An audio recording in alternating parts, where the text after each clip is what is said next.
எடப்பாடி போட்ட கண்டிஷன் என்னன்னு இப்போ தகவல் வருதுன்னா, நான் தான் ஏடிஎம்கே, இதில் நீங்கள் தலையிடக்கூடாது. ஏன்னா எடப்பாடியை ரொம்ப கஷ்டப்பட்டு தான் சம்மதிக்க வச்சு பிஜேபி அன்னைக்கு கூட்டு வந்தாங்க. அன்னைக்கு காலையில் 11 மணிக்குன்னு சொன்ன ப்ரெஸ் மீட்டு 12:30 மணி ஆகி, அப்புறம் 2 மணி ஆகி, அப்புறம் 3:30 மணி ஆகி, அப்புறம் 5:30 மணிக்கு தான் நடந்தது. ஏன்னா எடப்பாடியை நாள் முழுவதும் 8 மணி நேரம் ஆச்சு கன்வின்ஸ் பண்ணுறதுக்கு. ஏன் அவர் தெளிவாக சொல்லிட்டாரு, ஏன்னா பிஜேபி ரொம்ப ப்ரெஷர் பண்ணுது அவரை வாங்கன்னு. நான் வரேன், ஆனால் இது பண்ணக்கூடாது, ஓபிஎஸ்ஸை சேர்த்துக்க சொல்லி, டிடிவியை சேர்த்துக்க சொல்லி, சசிகலா சேர்த்துக்க சொல்லி கம்பல் பண்ணக்கூடாதுன்றத பாயிண்ட்டாக அவர் தெளிவாக வச்சார். அதை தான் இன்றைக்கி அமித்ஷா உறுதிப்படுத்துகிறார். அப்போ இனிமேல் நம்ம பேசி தான் ஆகணுன்ற எண்ணத்திற்கு செங்கோட்டையன் வந்திருக்கலாம்.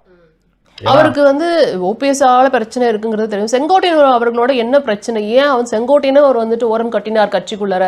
ஏன்னா செங்கோட்டையனுக்கு ஈக்குவலா அந்த தொகுதியில கோபிச்செட்டிப்பாளையத்துல இன்னொருத்தரை உருவாக்கிட்டு இருக்கிறாரு திரு எடப்பாடி அவர்கள். அப்படிலாம் ஒரு பேசப்பட்டது. அது உண்மையா போயாங்கிறத அடுத்த கட்டத்துக்கு நம்ம நகர்ந்து போகலாம். அவருக்கு எதிராக அங்கேயே கட்சிக்குள்ளேயே இன்னொருத்தரை வளர்த்துட்டு இருக்கிறாரு அப்படிங்கறதெல்லாம் பேசப்பட்டது. என்ன காரணம் நீங்க நினைக்கிறீங்க?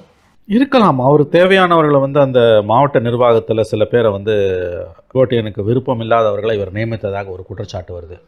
அப்புறம் சமீபத்தில் ஈரோடில் அந்த ஐடி விங்கு தலைவர் செக்ரட்டரியாக யாரோ ஒருத்தர் செங்கோட்டையனுக்கு எதிராக இருந்தவரோ ஆதரவாக இருந்தவரோ ஒன்று போட்டிருக்காரு, இல்லை இது போடாமல் இருந்திருக்காரு. There is some appointment IT விங்கில். அது செங்கோட்டையனுக்கு விருப்பத்துக்கு மாறாக நடந்திருக்குது.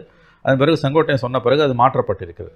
செங்கோட்டையனோட சிறகுகளை ஒவ்வொன்றாக வெட்ட ஆரம்பித்திருக்கிறார் எடப்பாடி. அது அடுத்த எலெக்ஷனில் அவர் சீட்டு கொடுக்காமல் போனால் கூட இவர் நடுத்தரில் தான் நிற்பார், அந்த நிலைமை வந்தது. ரெண்டாவது, பிஜேபி பின்னால் பேசுது, இவர் பிஜேபி தலைவர்களை பார்த்துட்டு வந்தது அவரே ஒப்புக்கொள்கிறார். இன்றைக்கு அவர் ஒப்புதல் வாக்குமூலம் கொடுக்கிறார், நான் பிஜேபி தலைவர்களை சந்தித்தேன்.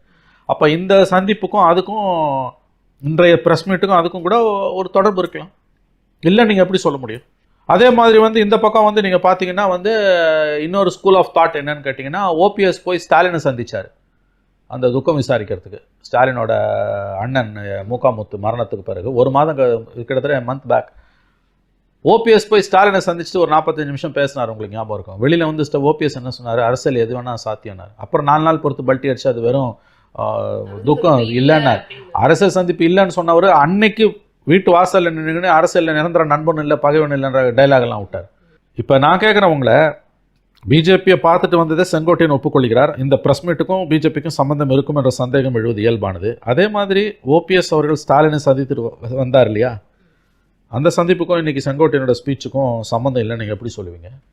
ஏன்னா இந்த ப்ரெஸ் மீட் முடிஞ்சோன்னா ஃபஸ்ட்டு ரியாக்ட் பண்ணுறது ஓபிஎஸ், இது என் மனதின் குரல்றாரு. அப்போ ஸ்டாலின் ஓபிஎஸ் சந்திப்பின் ஒரு தொடர்ச்சியாக கூட நம்ம இதை பார்க்கலாம். அப்போ திமுகவும் பின்னால் விளையாடுதுன்னு கூட நீங்கள் தாராளமாக சொல்லலாம். பிஜேபி ஒரு பக்கம் விளையாடுது, திமுக ஒரு பக்கம் விளையாடுது. 2 பேருக்கும் ஒரு நோக்கம் தாங்க. There is a meeting point between BJP and DMK which is to weaken ADMK like anything.